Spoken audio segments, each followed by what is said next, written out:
After years of civil war, China finally found peace. Or so it seemed.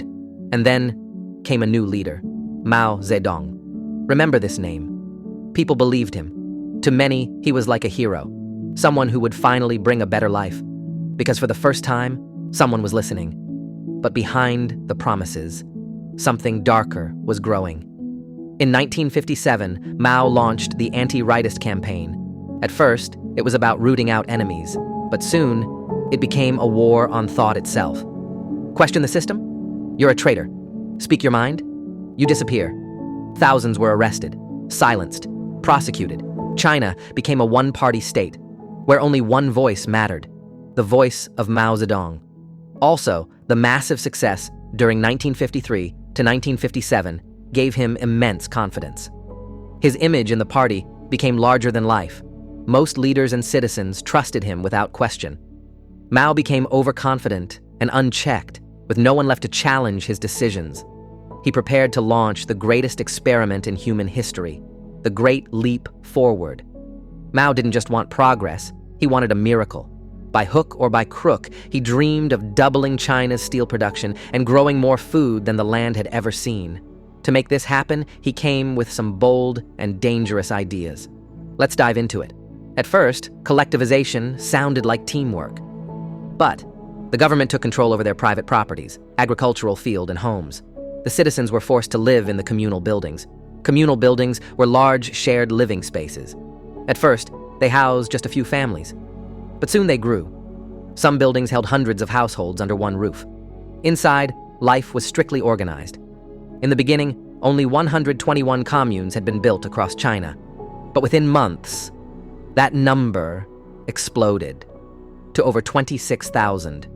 It was a radical shift, the biggest social experiment China had ever seen, and it shattered the heart of village life. Families were no longer families. Men, women, and children were separated. Fathers were sent to men's dormitories. Mothers lived in women's quarters. Children were raised in shared nurseries. Babies slept away from their mothers, cared for by strangers. People were no longer allowed to cook in their own homes. Kitchens were banned. Instead, everyone had to eat in communal dining halls, where food was controlled by the government. And while the rules were strict, the food that was supposed to last a week vanished in just a few days. Like many state-run projects, corruption sleeped in. Supplies were stolen, and those in charge looked the other way. But the suffering doesn't end up here. Officially, every person was supposed to get at least 6 hours of sleep a night. But that was just on paper. Historian Philip Short wrote that some brigades, entire groups of workers, forced to work 4 or 5 days straight, without a break, without sleep. While Mao proclaimed proudly, communalism means eating for free, he was chasing a dream to turn China into an industrial giant. He wanted to copy the Soviet model, where wealth from farming would fuel the growth of heavy industries. He believed China could grow both agriculture and industry together, and to show the world his power, he made a bold promise. China would soon beat Britain in steel production.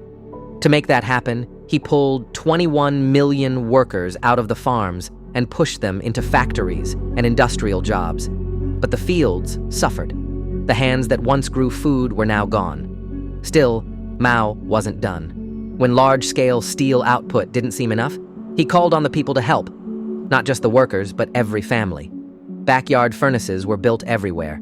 People melted down their old tools, cooking pots, even farming equipment to make steel. But there was a problem. Coal was running out.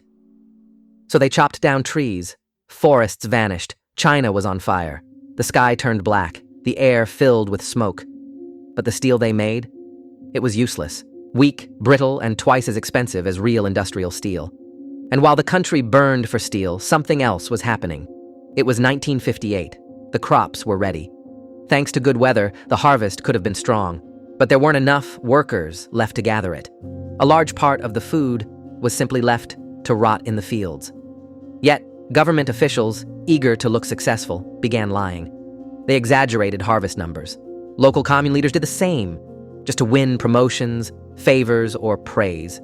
The central government believed the lies, so they exported grain to other countries, thinking they had more than enough. Within just 2 years of launching the Great Leap Forward, the cracks started to show. The land that once grew hope was now dying. And to make it worse, a massive drought hit China after 1958. Crops that had somehow survived poor planning were now wiped out by nature. But instead of changing course, the government brought in new farming techniques, ideas from scientists that sounded clever, but didn't work. They tried close planting, where seeds were sown too tightly together, believing plants of the same kind would help each other grow. But the opposite happened. They fought for sunlight, water, and space, and all. Then came one of the most infamous plans of all. The Four Pests campaign, to eliminate sparrows, rats, flies, and mosquitoes. The goal was to improve agricultural yields by eliminating these perceived pests. Officials believed sparrows were eating too much grain, so they ordered people to key them all. In towns and villages, people formed groups. One group would bang pots and pans, making noise to scare the birds into the air. The other group would shh them. And it worked. Sparrows disappeared. But without sparrows, insects like locusts grew in massive numbers, and they destroyed the remaining crops. So, they imported sparrows from the Soviet Union in an attempt to restore the natural balance that had been disrupted by the campaign. Nearly every plan and project was getting failed. The country's financial condition was on its knees. Still, exports didn't stop. Debts were being paid before the scheduled time. This was just a show-off for gaining popularity and image of a strong nation. It was March 1959 at a high-level Politburo meeting. The country was already crumbling, millions starving, fields empty, families torn apart. But instead of showing regret or stopping the madness, Mao said something that froze the room. "It is better for half the people to so that the other half can eat." No tears, no shame, just cold, calculated words. It wasn't just a failure of policy. The cities were protected, but in the countryside, there was nothing left. People were starving. Entire villages were silent, not from peace, but from hunger. It was a perfect storm. Poor infrastructure, no investments, low-skilled workers, low-quality steels, drought, corrupted officials, and too few hands left to grow food, all while trying to feed over 650 million people. This wasn't a famine caused by nature. This was a famine created by man. By 1961, the horror had reached its darkest depths. People were driven to eat leather, mud, even, in the most desperate villages, each other. Families huddled in silence, hiding scraps of food they dared not admit they ate. In the end, around 15 to 45 million souls were lost to the greatest man-made famine in history, their names unspoken, their stories almost forgotten. Yet, the echoes remain.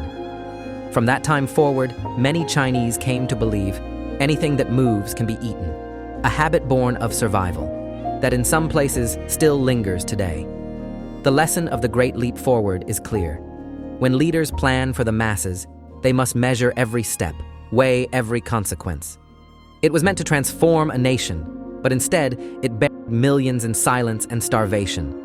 When a nation forgets to feed its people in the pursuit of feeding its pride, the cost is written not in progress, but in graves. Stay tuned and subscribe, please. If you have any suggestion or advice, please let me know in the comment section.